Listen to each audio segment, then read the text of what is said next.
नमस्कार, मी माधवी कुंटे। आज मी करते खव्याची साटोरी। त्यासाठी खवा छान चॉकलेटी रंग होईपर्यंत परतून घेतला थोडंसं तूप घालून आणि मग त्यात पिठी साखर, वेलची आणि जायफळ असं घालून हे खवा असा मी करून घेतलाय व्यवस्थित। आणि आता तो या पारीमध्ये मी भरते। अंदाजानं भरायचा, त्याचं काही प्रमाण नाहीये, जेवढा आपल्याला बसवता येईल त्या पारीमध्ये, वाटीमध्ये। आणि कणिक ही रोजच्या पोळीसारखीच मी भिजवून घेतली, वेगळं काहीही केलेलं नाहीये।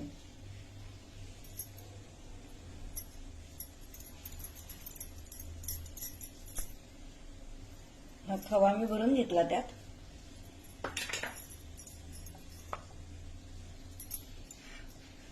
पहिल्यांदा मी थोडंसं थापून घेते हाताने, म्हणजे खवा सगळीकडे पसरतो। आणि हलक्या हाताने मी हे तांदूळाच्या पिठीवर मी लाटून घेते। ह्या खूप पातळ नाही करायच्या, थोड्याशा जाडच पाहिजेत आपल्याला। आणि मग हे झटकून तांदूळाचं पीठ मी तव्यावर ठेवते। हलक्या आणि मंद गॅसवरच ती भाजून घ्यायची।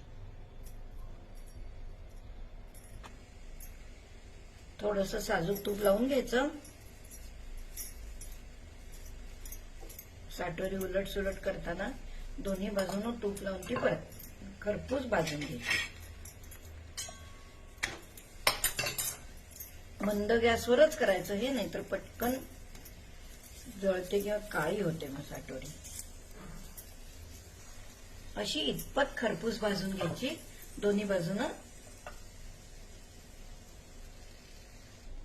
आणि या खव्याची साटोऱ्या तयार। साटोरी आणि तूप, आजचा बाप्पाला नैवेद्य,